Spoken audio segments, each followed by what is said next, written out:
Bonjour tout le monde, bienvenue sur ma chaîne. Aujourd'hui, je viens vous faire ma troisième vidéo. Le thème d'aujourd'hui, c'est comment bien concevoir son CV afin de mettre toutes les chances de votre côté. Je vais vous parler aujourd'hui du CV modèle canadien. En fait, avant de concevoir mon propre CV, j'ai trouvé plein de modèles. Donc, si vous faites des recherches sur Internet, vous n'allez pas trouver un modèle, mais plusieurs modèles.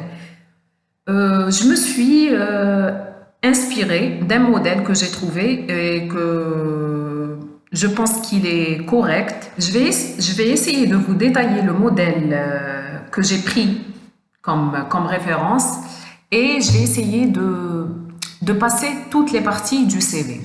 Alors, je commence. D'abord, ce qui est important, c'est qu'il faut mettre une en-tête.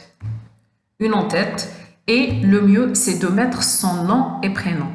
Et là, j'attire votre attention sur l'ordre. On met toujours le prénom avec une majuscule au début. Ensuite, la suite du nom, c'est en minuscule. Et le nom en majuscule. Donc ça, c'est la première remarque. Ensuite, vous avez l'adresse complète, donc la rue, la commune, la ville, le code postal et le pays.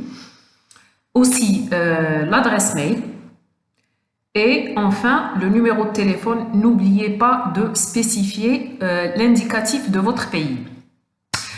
De l'autre partie, la partie droite, vous devez mettre une photo qui est correcte. Donc, une photo avec une tenue adéquate. Très important aussi, avec vue de face. Comme vous voyez là, j'ai pris l'exemple de la photo de Bill Gates. Donc, il porte un costume, des lunettes et vue de face. Ensuite, je passe au titre, le titre du CV. Là, je vous conseille de mettre le titre du poste dans lequel vous avez plus d'expérience. Je prends un exemple, une personne qui a le diplôme d'ingénieur, elle a travaillé en tant que technico-commercial et ensuite en tant qu'ingénieur d'études, par la suite en tant que commercial et enfin en tant qu'ingénieur d'études.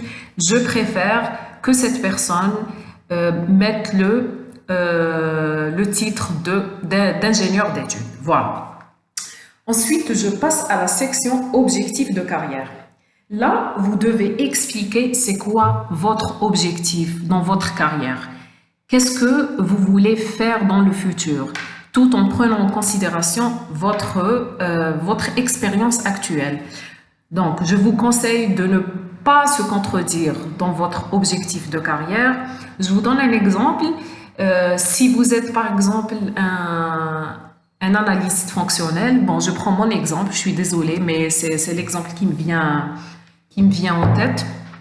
Je suis actuellement en poste de technico-fonctionnel, donc je suis plus à l'aise sur la partie fonctionnelle et aussi sur la partie technique, mais dans quelques années, j'aspire à travailler en tant que chef de projet et superviser une équipe d'une vingtaine de personnes.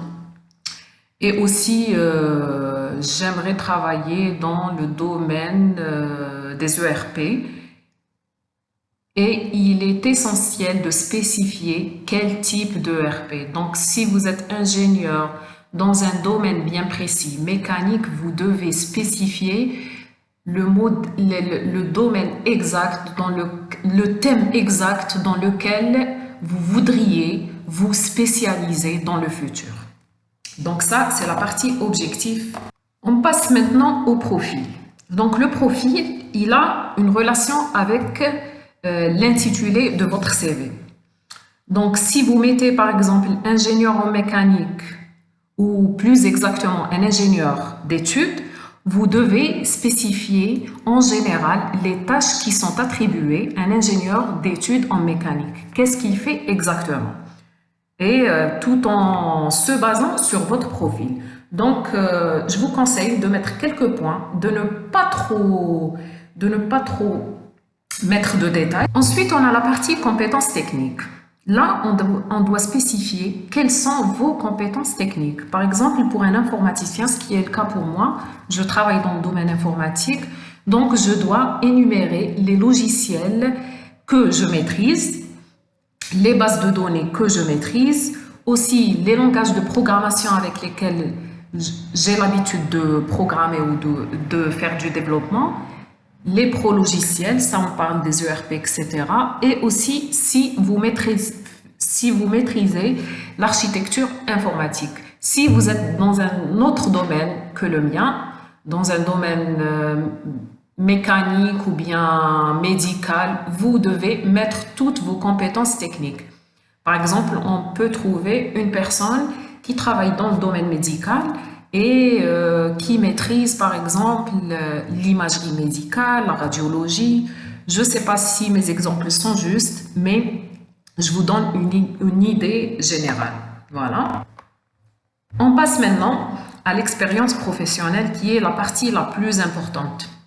Donc, pour l'expérience professionnelle, vous devez déjà mettre vos expériences de l'expérience la plus récente à la plus ancienne. Je commence par mettre l'intitulé du poste, le nom de la société complète. Je vous conseille de mettre le nom et non pas les initiales de la société. Et aussi de détailler les tâches qui font partie de votre poste. Et ainsi de suite, vous mettez toutes vos expériences professionnelles. Maintenant, on s'attaque à la partie formation, séminaire et éducation. Là, je vous conseille de mettre toutes les formations auxquelles vous avez assisté, même si c'est des formations d'une journée, même si c'est des formations de sensibilisation, c'est très important. Aussi, vous avez des séminaires. Si vous avez assisté à des séminaires au cours de votre parcours professionnel, il est très important de le mettre. Donc, je reviens au premier point qui est la formation. Donc, vous mettez toutes les formations avec l'intitulé, le nom de l'organisme qui vous a formé et aussi la période. Pour les séminaires, c'est la même chose. Vous mettez l'organisme qui a organisé le séminaire et aussi la période. Ensuite vient la partie éducation. Donc, vous commencez par le baccalauréat et vous montez jusqu'au dernier diplôme. Donc, si je prends mon exemple, j'ai eu mon baccalauréat série technique, je donne le nom du lycée et aussi l'année où j'ai obtenu mon bac. Aussi, c'est la même chose pour la licence, le nom de l'université et l'année de l'obtention, idem pour le master. Enfin, on arrive à la partie intérêts et loisirs. Là, vous pouvez mettre ce que vous voulez. Du sport, ce que vous avez pratiqué comme sport ou ce que vous faites comme sport en tant qu'amateur, vos activités comme la musique, etc. Si vous avez des pages Facebook ou des chaînes YouTube, c'est très important de les mettre. Et voilà, je vous ai présenté le CV que j'ai fini par choisir après de multiples recherches et après avoir trouvé des milliers de modèles CV canadiens. Moi, je pense que ce CV tient la route vu que j'ai pu décrocher un poste et j'ai signé un contrat avec ce modèle-là. Afin de pouvoir télécharger le modèle du CV que je viens de vous présenter, je vous invite à rejoindre mon groupe Facebook qui porte le même nom que ma chaîne YouTube. Je vais vous laisser le lien en bas de la vidéo, comme ça vous allez télécharger facilement le CV. Je vous dis à la prochaine vidéo pour plein d'autres thèmes.